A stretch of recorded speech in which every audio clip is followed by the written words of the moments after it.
Specific heat capacity के हवाले से बात करेंगे। स्पेसिफिक हीट, इसकी डेफिनेशन है the quantity of heat that causes 1 kelvin temperature change in temperature in a substance of mass 1 kilogram is called specific heat. यानी कि 1 किलोग्राम मास के अंदर 1 केल्विन दर्जा हरारत को बढ़ाना, वो उसकी स्पेसिफिक हीट कहलाती है। इसका unit, the unit of specific heat is joule पर किलोग्राम पर केल्विन।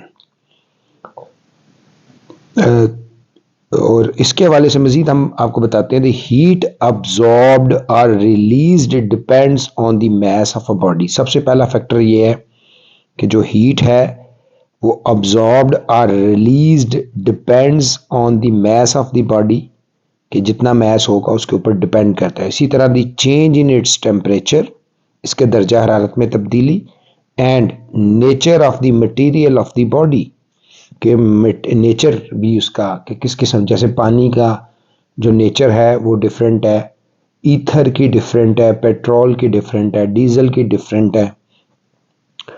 तो अगर हम इसकी एक्सप्लेनेशन करें तो उसमें हम ये कहेंगे, if the mass of a body is m, small m, and change in its temperature is delta t, then there relation with the heat absorbed और रिलीज्ड, या तो हरारत जज़ब करना या उसको रिलीज करना, खारिज करना, डेल्टा क्यू कहलाता है।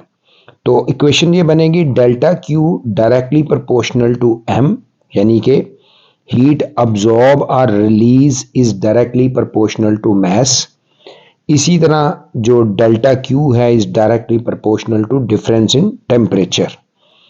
तो जब हम इन दोनों को कंबाइन करेंगे तो आपके सामने स्क्रीन पे इक्वेशन भी नजर आ रही है, delta Q directly proportional small m delta t। तो यहाँ पे जो प्रोपोर्शनैलिटी कांस्टेंट है उसको c से हम इसको चेंज करेंगे, where c is the constant of proportionality named as a specific heat which depends on the nature of the substance। ये बड़ी है। सो अगर हम इसको रीशफल करें, जैसे आपको स्क्रीन पे नजर आ रहा है, C is equal to delta Q over m delta t बन जाएगा। तो अब C जो है, if change in temperature of 1 kilogram mass is 1 kelvin, then जो है वो आप m में भी 1 पुट करें, डेल्टा t में भी 1 पुट करें, तो जो है वो ख़त्म होके C is equal to delta Q बन जाएगा। सो हम कांस्टेंट ऑफ प्रोपोर्शन, ये जो स्पेसिफिक हीट है इसको ऐसे डिफाइन कर सकते हैं, we define the specific heat from this equation as the quantity of heat that causes 1 kelvin temperature change in temperature in a substance of a mass 1 kilogram is called specific heat. So specific heat जो है वो किसी भी body की वो दर्जा हरारत है जिस पे कोई भी बॉडी जो है या सब्सटेंस उसके अंदर 1 केल्विन टेम्परेचर की तब्दीली आ जाए और उसका मास 1 किलोग्राम हो, तो हम उसको कहेंगे वो स्पेसिफिक हीट है। तो इसकी स्पेसिफिक हीट की इम्पोर्टेंस भी है। अक्सर सवाल आ जाता है, what is the importance of high specific heat of water. तो effect of high specific heat of water is the materials having less specific heat will soon get heated or cooled. यानी कि जिन मटेरियल्स की specific heat कम होगी वो या बड़ी जल्दी गर्म हो जाएंगे या बड़ी जल्दी ठंडे हो जाएंगे। कॉन्ट्ररी टू इट, इसके बरक्स materials of high specific heat will take longer time in heating और कूलिंग। और ऐसे मटेरियल जिनकी स्पेसिफिक हीट जो है वो ज़्यादा होगी तो वो ठंडा या गर्म होने के लिए ज़्यादा वक्त लेंगे। और आपकी बुक में स्पेसिफिक हीट जो है डिफरेंट मटेरियल की वो मौजूद है। So water has the highest specific heat, that's high specific heat जो है वो पानी को will take longer time in heating और कूलिंग। पानी की जो हाईएस्ट स्पेसिफिक हीट है उसकी वजह से पानी ज़्यादा देर से गर्म होगा और ज़्यादा देर से ठंडा होता है। Due to this, climate of the regions near sea shores जैसे पाकिस्तान में कराची है, ग्वादर है, रिमेन्स मॉडरेट, और इनका टेम्परेचर मॉडरेट रहता है थ्रू आउट द ईयर, यानी मोतदिल रहता है, ना ज़्यादा गर्मी ना ज़्यादा सर्दी, क्योंकि वो जो कराची की सॉइल के ऊपर हीट सूरज की वजह से पैदा होती है, वो हाईएस्ट स्पेसिफिक हीट, पानी की हाईएस्ट स्पेसिफिक हीट की वजह से वो पानी अब्जॉर्ब करता जाता है और उसकी वजह से वहाँ पे कूलिंग इफेक्ट होता है। इसी फिनोमेना को हम जो है गाड़ियों के इंजन में भी यूज करते हैं। Due to high specific heat of water, it is used to get rid of unwanted thermal energy from the engines of automobiles, यानी कि गाड़ियों के इंजन के अंदर जो फालतू थर्मल एनर्जी क्रिएट हो जाती है उसको ये अब्जॉर्ब कर लेता है। In cooling system of automobiles, water circulate around the engine and maintain its temperature by dissipating heat through radiator. आपने रेडिएटर देखा होगा, उसके अंदर वो इंजन के अंदर से घूम के सारा पानी रेडिएटर के जरिए से जो है वो पंखे की मदद से वो सारी हीट को अब्जॉर्ब करता है और फिर उसको हवा में मुंतकिल करता जाता है। इसी तरह in central heating system, hot water is used to carry thermal energy through pipes from boilers to radiators. Boilers के रेडिएटर में जाता है। These radiators are fixed inside the building and suitable places. आपके बुक में भी ये मौजूद है, आपको स्क्रीन पे भी हम दिखा रहे हैं कि इंजन में किस तरह पानी रेडिएट करता है और उसको कूल करता है, थर्मल एनर्जी को अब्जॉर्ब करके फिजा में डेसिपेट कर देता है। इसी तरह थर्मल हीटिंग सिस्टम पानी घरों को कैसे रखता है। Dear students, what is heat capacity? Drive a relation for it. Heat capacity. A heat capacity of a body is the quantity of thermal energy absorbed by it for 1 Kelvin increase in its temperature.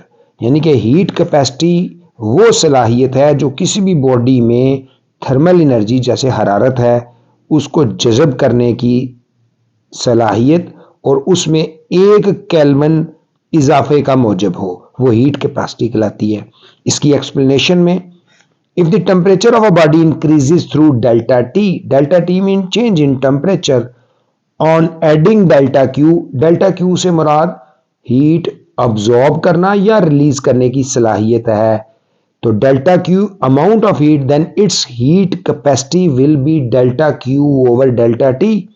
आप putting the value of delta Q जो आपके पास आपने specific heat में find की है उसके मुताबिक जो डेल्टा Q है वो small m c delta T है।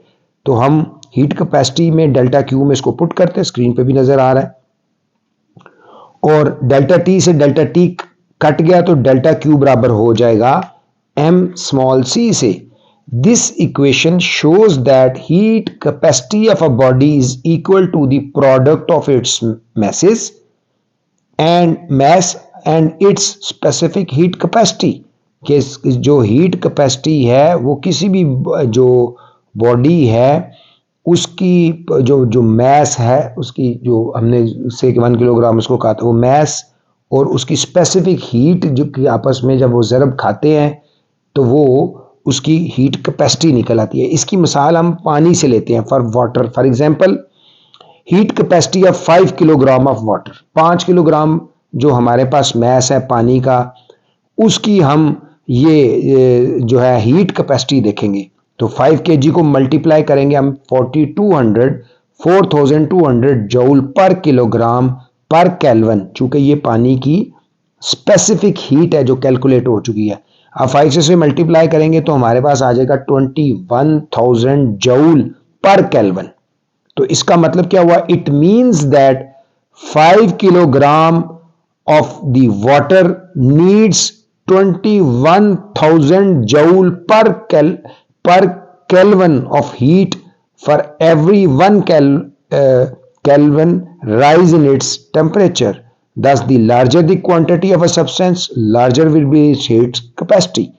तो पानी के 5 किलोग्राम पानी को उबाल करने के लिए, उसको बॉयल करने के लिए हमें 21,000 जूल पर केल्विन जो है हीट चाहिए, जो इसके हर 1 केल्विन राइज इन टेम्परेचर के लिए दरकार है। सो आपको ये समझ आ गई। इसके साथ आगे ही चेंज ऑफ स्टेट है, यानी कि हीट चेंज जिसको आप कह लें, क्योंकि हीट चेंज होगी तो चेंज ऑफ स्टेट हो जाएगी, जैसे सॉलिड से लिक्विड, लिक्विड से गैसियस फॉर्म में। तो change of state mean matter can be change from one state to another is very simple. For such a change to occur thermal energy is added और removed from substance. किसी भी matter, मादा, मादा वो चीज हो जो जगह घेरती है, वजन रखती है, जिसकी कोई शक्ल होती है, और इसकी 3 स्टेट्स हैं, सॉलिड, लिक्विड एंड गैस, और चौथी प्लाज्मा भी है। तो जो सॉलिड जो matter can be change from one से, पानी, किसी भी मैटर को, मादे को, उसकी एक हालत से दूसरी हालत चेंज करने के लिए जो थर्मल एनर्जी है, या आप उसमें ऐड करेंगे या उसमें से रिमूव कर देंगे, तो वो हम उसको कहेंगे change of state. For example, when आपके पास some solid absorb energy, its changes into liquid. जैसे ही आपने एक सॉलिड को हीट ऐड की, वो चेंज हो गया किसमें, लिक्विड में, और and it changes into liquid, and liquid changes into gases when it's absorb further energy. यानी कि जैसे ही हमने उसको हीट किया सॉलिड को, वो लिक्विड बन गया, लिक्विड को फर्दर हीट उसमें ऐड की, उसने अब्सॉर्ब की हीट, वो लिक्विड से गैसियस स्टेट में चला गया। इसी तरह similarly when a gas release some heat energy, जैसे ही किसी गैस में से हीट एनर्जी रिलीज हो जाती है, खारिज हो जाती है, then it changes into liquid, और वो फौरी तौर पे लिक्विड में चली जाती है, and this liquid becomes solid, और इसी तरह लिक्विड सॉलिड बन जाता है when further heat is given out. यानी कि अगर आप हीट ऐड करेंगे तो स्टेट सॉलिड से लिक्विड और लिक्विड से गैस बन जाएगी। अगर आप इस प्रोसेस को रिवर्स करते हैं, गैस में से हीट रिलीज करते हैं, तो वो थर्मल एनर्जी जैसी रिलीज होगी, गैस लिक्विड में चली जाएगी। लिक्विड की फर्दर आप रिलीज करते हैं तो वो फर्दर जो है वो वापस उसमें आ जाएगी। इस हवाले से आपके पास एक जो है एक्टिविटी भी है बुक में, आपके पास वो जो है वो ग्राफ भी मौजूद है। जैसे पानी 0 डिग्री पे, जब हम लैटेंट हीट ऑफ फ्यूजन भी पढ़ेंगे तो उसमें भी ये बताएंगे कि किस तरह वो क्या होता है। तो चेंज ऑफ स्टेट अजीज तलबा आपको समझ आ गई। Dear students, latent heat of fusion, what is latent heat of fusion? Urdu में इसको कहेंगे वो मख्फी हरारत पिघलाओ, मख्फी पिघलाओ, हरारत पिघलाओ। यानी कि किसी भी चीज को पिघलाने के लिए जो उसकी जो फालतू एनर्जी छुप जाती है उसको मख्फी कहते हैं, लैटेंट कहते हैं। Latent heat of fusion, quantity of heat which converts 1 kilogram of a solid to liquid state and its melting point without the change in its temperature is called the latent heat of fusion. It is represented by HF, small f. Screen पे भी नजर आ रहा है, HF is equal to delta Q. यहाँ पे वही बात है, यहाँ तो वो हीट ऑब्जॉर्ब कर रहा है, यहाँ हीट रिलीज कर रहा है। तो हमने यहाँ पे जो है क्या कहा था, converts 1 kilogram of liquid state at its melting point. Melting point mean वो पॉइंट जहां से वो सॉलिड से लिक्विड बन जाता है, without the change in its temperature, बगैर तब्दीली हुए, is called latent heat of fusion. तब्दीली नहीं आती, 0 डिग्री पे रुक जाता है थोड़ी देर के लिए। पानी का अगर आप ग्राफ देखें तो वो माइनस से जब 0 पे पहुंचता है तो थोड़ी देर वहां पे स्टेबल रहता है, जब तक कि सारी बर्फ पानी नहीं बन जाती उस वक्त तक 0, फिर उसके बाद एक ग्रेजुअली इंक्रीज होता है। इसी तरह 100 डिग्री पे जाके वो फौरी तौर पे भाप में नहीं, उस वक्त तक भाप 100 डिग्री तक रहता है जब तक कि सारा पानी भाप नहीं बन जाता। तो लैटेंट हीट ऑफ फ्यूजन में आपने देखा, latent heat of fusion of ice is 3.36 multiply by 10 raise power 5 joule per kelvin. इसके लिए हमारे पास बुक में एक्सपेरिमेंट मौजूद है। उसके मुताबिक take some piece of ice in a beaker and heat it. आप किसी बीकर में बर्फ के टुकड़े लें और उसको हीट करें। Observe the change taking place during the process of heat, note the temperature of and time constantly and draw graph between time and temperature. Screen पे भी आपको ग्राफ नजर आ रहा है किसका, टेम्परेचर एंड टाइम का। उसमें आपको वाटर का बता रहे हैं कि वाटर। अब इस ग्राफ की मदद से हम क्या हज करते हैं, mass of ice is small m, जो mass है वो small m है। time taken by ice to melt completely as 0 degree is equal to TF, यानी final temperature T2 minus T1 है, जो 3.6 मिनट है। अगर आप गौर से स्क्रीन पे देखें तो आपको एरो की शक्ल से हमने शो किया हुआ है। आइस मेल्ट एट 0 डिग्री पे एक लाइन डॉटेड लाइन लगी हुई है, जहां पे एक T1 नजर आ रहा है और एक नीचे आपको स्मॉल T2 नजर आ रहा है। ये जो है ये एट मेल्टिंग पॉइंट पे 0 पे 3.6 मिनट यहाँ पे जो है वो टेम्परेचर मेंटेन रहा है 0 डिग्री।